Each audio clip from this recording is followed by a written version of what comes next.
અમેરિકામાં હાલના દિવસોમાં ઇમિગ્રેશન ઓથોરિટી લેન્ડલોર્ડ્સ પાસેથી ટેનન્ટ્સ એટલે કે ભાડુઆતના રેન્ટલ એપ્લિકેશન્સ, ફોરવર્ડિંગ એડ્રેસ તેમજ આઇડેન્ટિફિકેશન કાર્ડ સહિતના ડોક્યુમેન્ટ્સ માંગી રહી છે. એસોસિએટેડ પ્રેસના એક રિપોર્ટ અનુસાર ઇલીગલ ઇમિગ્રન્ટ્સને પકડવા માટે આ નવી ટેક્ટિક અપનાવાઈ રહી હોય તેવી પૂરી શક્યતા છે. આ મામલે એટલાન્ટા એરિયાના એક રિયલ એસ્ટેટ એટર્નીએ એવું જણાવ્યું હતું કે તેના ઘણા ક્લાયન્ટ્સને પોતાના ભાડુઆતની આ વિગતો આપવા માટે જણાવાયું છે, જેમાં ટેનન્ટ્સની વર્ક હિસ્ટ્રી, મેરિટલ સ્ટેટસ તેમજ ફેમિલી રિલેશનશિપનો પણ સમાવેશ થાય છે. આ માહિતી માટે લેન્ડલોર્ડ્સને 2 પેજનું એક ફોર્મ મોકલવામાં આવી રહ્યું છે, જેમાં ટેનન્ટ સાથે બીજા કોઈ લોકો રહે છે કે કેમ તેની પણ વિગતો ભરવા માટે જણાવવામાં આવ્યું છે. આવા એક ફોર્મમાં USCISના ઓફિસરની સાઇન હતી, પણ જજ દ્વારા તેને સાઇન નહોતું કરવામાં આવ્યું. જોકે અત્યાર સુધી કેટલા લેન્ડલોર્ડ્સને આ ફોર્મ મોકલવામાં આવ્યા છે તેની કોઈ ચોક્કસ વિગતો નથી મળી શકી, પણ તેના દ્વારા યુએસમાં ઇલીગલી રહેતા લોકોને શોધવા માટેના પ્રયાસ થઈ રહ્યા છે તે વાત નક્કી છે. અમેરિકામાં ઇલીગલી એન્ટર થયેલા લોકોને જ્યારે જેલમાંથી રિલીઝ કરાય છે ત્યારે તેમને પોતે ક્યાં જશે તેનું એડ્રેસ આપવાનું રહે છે.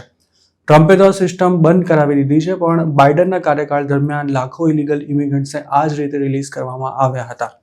કેટલાક લીગલ એક્સપર્ટ્સ અને પ્રોપર્ટી મેનેજર્સનું એવું માનવું છે કે ઇમિગ્રેશન ઓથોરિટી દ્વારા આ પ્રકારની માહિતી માંગવી તે કેટલાક ગંભીર કાયદાકીય પ્રશ્નો પણ ઊભા કરે છે, કારણ કે તેના માટે જે ફોર્મ મોકલવામાં આવી રહ્યા છે તેના પર જજની સાઇન હોતી જ નથી, અને જો લેન્ડલોર્ડ આ માહિતી શેર કરે તો તેમના પર ફેર હાઉસિંગ એક્ટનો ભંગ કરવાનો ચાર્જ લાગી શકે છે, કારણ કે અમેરિકામાં કોઈને મકાન આપવામાં ભેદભાવ કરવો કાયદાની વિરુદ્ધ છે.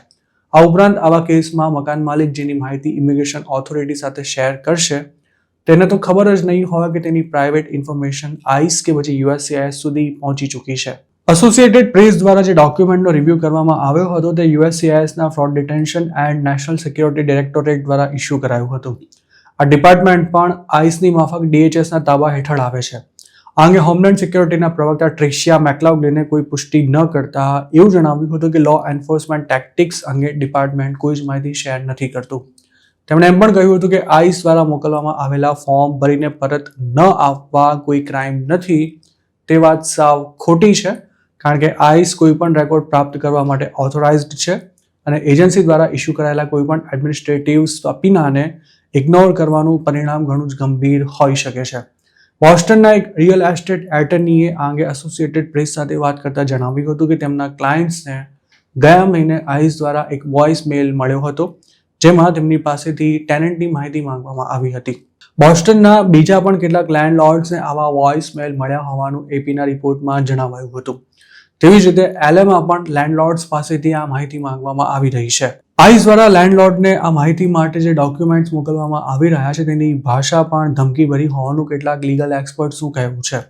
અમેરિકામાં કોઈ સ્ટેટસ વિના રહેતા ઘણા ગુજરાતીઓ ભાડાના અપાર્ટમેન્ટમાં કે પછી ઓનરે આપેલા મકાનમાં અથવા જે મોટેલમાં કામ કરતા હોય ત્યાં જ રહેતા હોય છે. આઈસ હાલ ઇલીગલ ઇમિગ્રન્ટ્સની માહિતી મેળવવા માટે જાતભાતની તરકીબ અજમાવી રહી છે.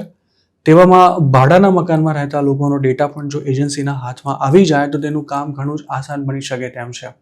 જોકે અત્યાર સુધી આ ટ્રીકથી કોઈ ઇલીગલ ઇમિગ્રન્ટ પકડાયો હોય કે પછી કોઈ જગ્યાએ રેડ પડી હોય તેવી જાણકારી સામે નથી આવી.